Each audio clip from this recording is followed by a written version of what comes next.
Apa kabar anak-anak sekalian? Baik, Bu. Oke, kita balik lagi ya buat mata pelajaran sosiologi.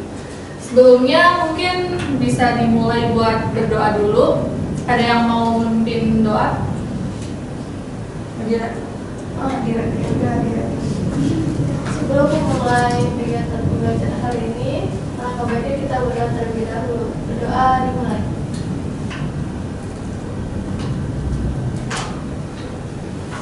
Sebentar. Oke, hari ini ada yang nggak berangkat atau berangkat semua? Nur Hidayah, Bu. Kemana dia?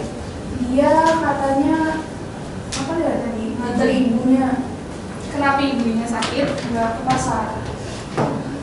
Jadi bolos. Iya, enggak bukan.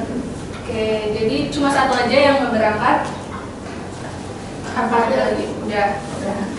Oke. Ibu lihat-lihat kalian kayaknya pada lemes semua. Coba berdiri dulu bentar. Hadap kanan. Kanan. Pegang pundak teman kalian masing-masing. Mungkin buat apa bisa ke depan di depan Pundak atau di belakang Noven. Dah, pijet, saling pijet. Dah. Sekarang kebalikannya. Ayo, apa coba? Apa nih? Gantian. Gimana? Udah cukup? Belum, Bu. Oh, belum. Udah ya, udah cukup ya. Lalu ada yang masih inget nggak kita bahas mengenai materi apa? Harmonisasi sosial. Mungkin ada yang bisa jelasin apa itu harmonisasi sosial?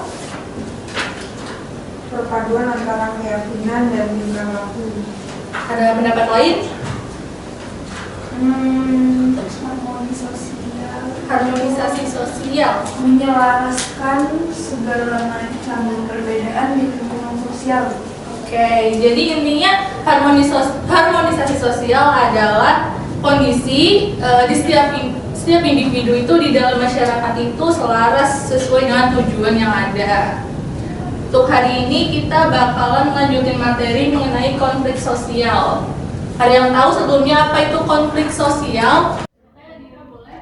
Ya, jadi konflik sosial itu merupakan pertentangan antar anggota masyarakat yang bersifat menyeluruh dalam kehidupan. Oke, benar. Hari ini kita bakalan bahas tentang definisi konflik sosial yang tadi udah dijelaskan sedikit sama Adira. Kemudian ada faktor penyebab dan juga teori menurut para tokoh. Definisi dari konflik sosial sendiri yang sering terjadi di masyarakat itu sangat beragam, baik itu konflik antar individu, antar kelompok, ataupun individu dengan kelompok. Penyebab terjadinya konflik pun beragam, namun juga tidak jarang menyebabkan baik dampak baik maupun dampak buruk. Konflik sendiri berasal dari bahasa Latin yaitu configur yang artinya saling memukul. Ini ada beberapa pengertian atau definisi konflik sosial dari masing-masing tokoh. Kalian bisa membacanya ya. Mungkin bisa dicatat juga. Selanjutnya yaitu ada faktor penyebab dari konflik sosial. Yang pertama itu perbedaan keyakinan. Perbedaan keyakinan di sini yaitu agama. Agama menjadi salah satu penyebab dari terjadinya konflik sosial yang sering terjadi, yaitu seperti pembakaran tempat-tempat ibadah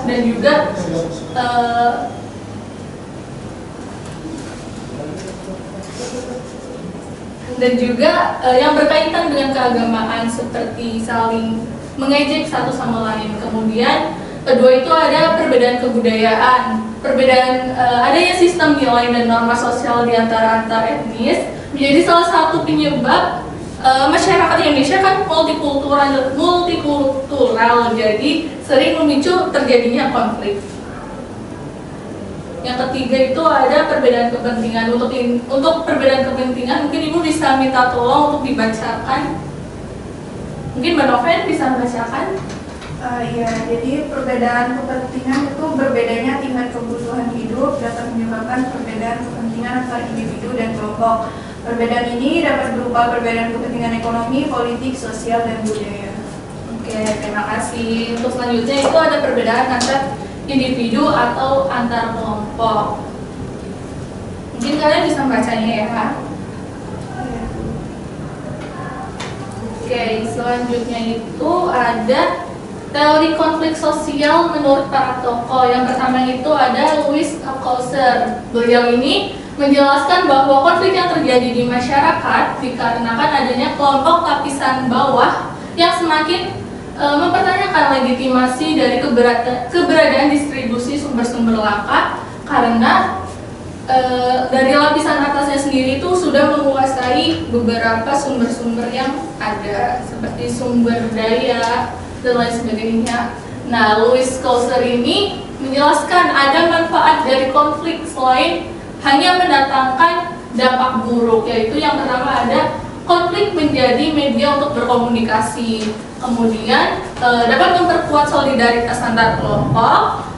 Selanjutnya itu ada juga mengantarkan kepada aliansi dengan kelompok lain.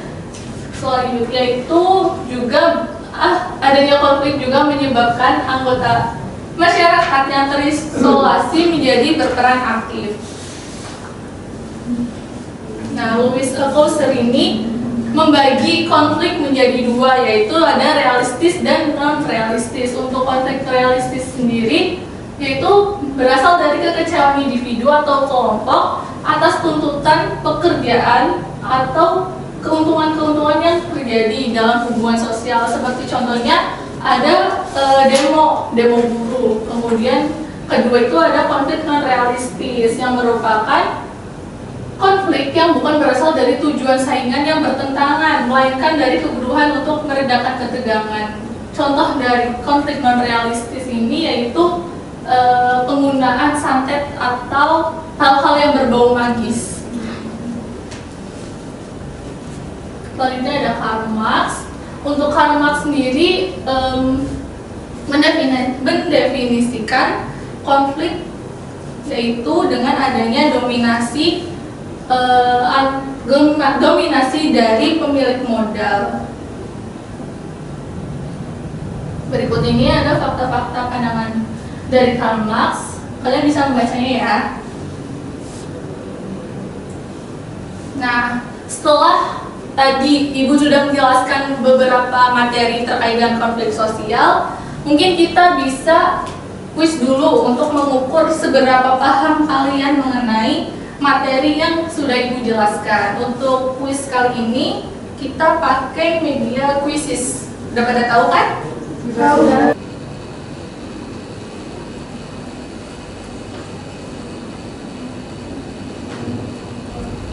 Beberapa soal yang tadi udah dijawab. Ada yang masih ingat nggak salah satu soal dari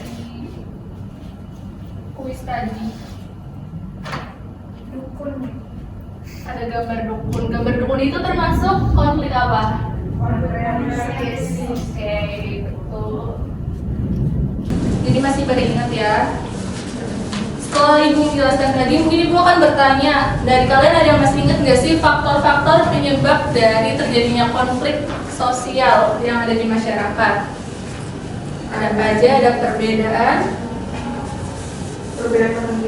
dan kepentingan, terus perbedaan etnis. Selanjutnya keyakinan sama perbedaan individu atau kelompok. Oke, betul sekali.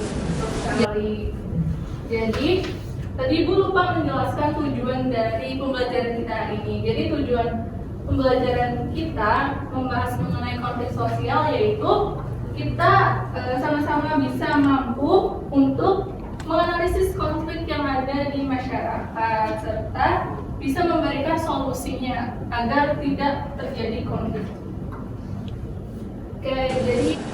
Jadi Ibu mau membagi dua kelompok karena ini ada tugas ya. Mungkin kelompoknya bisa dibagi kelompok Mbak Dina sama Mbak Noven. Untuk satu kelompok 2 orang cukup nggak? Cukup. Mungkin bisa dibaca, ada yang ingin ditanyakan. Jadi tugasnya itu bikin poster digital. Ada yang bisa kan? Kalian nanti masing-masing dari kelompok menentukan tema konflik sosial yang ada di sekitar kalian atau yang terjadi di Indonesia. Kemudian kalian analisis. Ini salah satu contohnya yang ibu bikin itu ada konflik sampit yang merupakan konflik antar etnis. Kalian bisa jelaskan konfliknya ini membahas tentang apa, yang terjadi itu apa, latar belakangnya. Kemudian itu ada konfliknya apa sih yang terjadi, kenapa, dan apa penyebab dari konflik itu.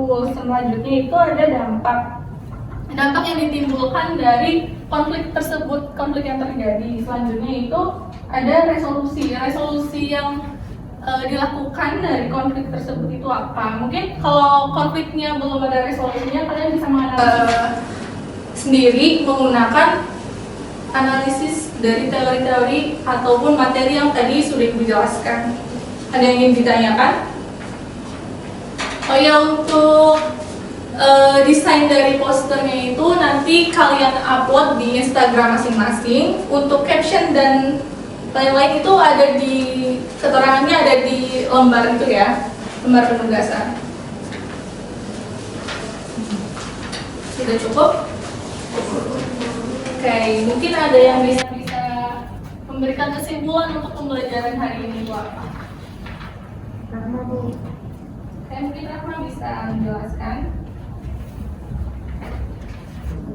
Kesimpulan dari pembelajaran kali ini yakni konflik berasal dari bahasa Latin yaitu conflicture yang artinya saling memukul. Konflik sosial merupakan salah satu bentuk interaksi sosial antara satu pihak dan pihak yang lain di dalam masyarakat yang ditandai adanya sikap saling mengancam, menekan, hingga saling menghancurkan. Faktor penyebab konflik diantaranya perbedaan keyakinan, perbedaan kebudayaan, perbedaan kepentingan, dan perbedaan individu atau kelompok. Tokoh sosiologi yang membahas mengenai teori konflik sosial diantaranya ada Karl Marx dan Louis Althusser. Oke, ada tambahan, mungkin bisa menjelaskan apa sih manfaat dari mempelajari konflik sosial dari materi yang sudah tadi dijelaskan? Oke, Jadi manfaat dari kita mempelajari konflik itu, jadi kita itu jadi lebih sadar bahwa pentingnya menjaga perdamaian dan harmonisasi dalam masyarakat. Lalu manfaat yang lainnya yaitu meningkatkan rasa solidaritas antar sesama, dan yang kemudian yaitu meningkatkan rasa empati dan simpati karena dampak yang ditimbulkan akibat dari adanya konflik itu sangat banyak dan merugikan. Oke, terima kasih buat Rahma dan Noven. Berhubung waktu pembelajaran kita sudah selesai, mungkin bisa dicukupkan. Ibu minta tolong untuk berdoa dulu sebelum kita mengakhiri pembelajaran hari ini. Ya, sebelum mengakhiri kegiatan pembelajaran pada siang hari ini, alangkah baiknya kita berdoa terlebih dahulu. Doa, silakan. Selesai. Oke, Ibu minta maaf barangkali tadi pas menjelaskan materi kurang paham, dan mungkin kalian bisa mempelajari materi-materi yang tadi sudah dijelaskan secara mandiri. Kurang lebihnya mohon maaf. Wassalamualaikum warahmatullahi wabarakatuh. Waalaikumsalam.